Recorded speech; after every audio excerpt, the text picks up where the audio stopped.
গুরুতত্ত্ব। শ্রীরামকৃষ্ণ বলতেন, সকলেরই গুরু সেই এক সচ্চিদানন্দ। কিন্তু যেহেতু আমরা তাকে সাক্ষাৎভাবে ধরতে পারছি না, এজন্য সহায়ক রূপে কোনো মানব গুরুকে আশ্রয় করতে হয়।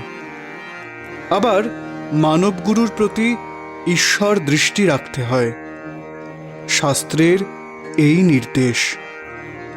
অর্থাৎ মানব গুরু হলেন সেই ঈশ্বর গুরুর প্রতীক বা প্রতিমা। সুতরাং যখনই আমরা বলছি গুরু ইষ্ট এক বা গুরু শিষ্যের সঙ্গে সঙ্গে থাকবেন, তা এই শাস্ত্রীয় দৃষ্টিতে লক্ষ্য করেই বলা হয়।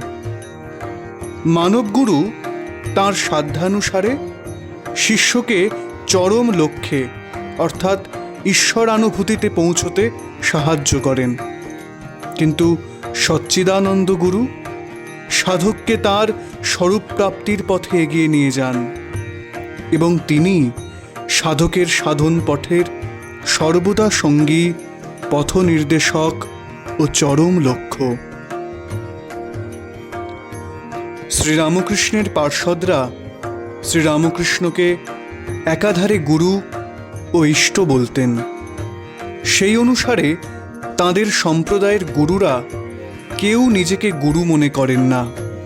তাঁরা নিজেদের সাধন ধারায় ধারক ও বাহক মাত্র মনে করেন। ঠাকুরই গুরু, তবে প্রথমে দীক্ষাগুরুর ভিতরে তাকে ভাবতে হয় এবং দ্বিতীয় পর্যায়ে দীক্ষাগুরুকে ইষ্টে লয় করতে হয়। ধ্যানের পক্ষে এটাই সহজ এবং স্বাভাবিক প্রণালী।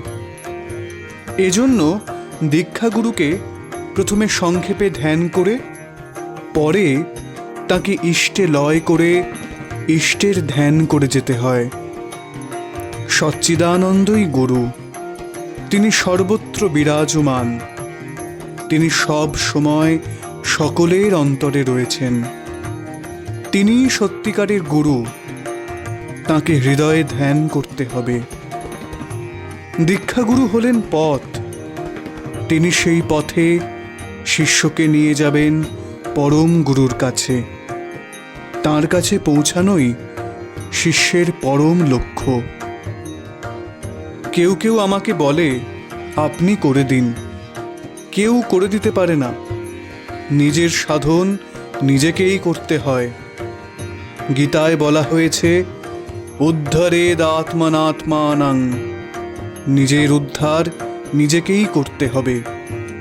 গুরু কেবল সাহায্য করতে পারেন যতক্ষণ না মন শুদ্ধ হচ্ছে। মন শুদ্ধ হওয়ার সঙ্গে সঙ্গে এই আন্তর্গুরুর প্রকাশ ধীরে ধীরে প্রকাশিত হতে থাকবে। তখন সকল সংশয় দূর হবে, অজ্ঞান গ্রন্থি ছিন্ন হবে। ভেদ্যতে হৃদয় গ্রন্থি ছিন্দন্ত্য সর্ব সংশয়াঃ। আমরা পূজার্চনা করি, মন্দিরে যাই, তার নাম করি, সৎভাবে জীবনযাপন করার চেষ্টা করি। কেন করি? না এর ভেতর দিয়ে অন্তরতম আত্মার সঙ্গে আমাদের যে নিত্য সম্বন্ধ আছে তা উপলব্ধি করতে পারব। সেই আত্মাই তো আমার স্বরূপ।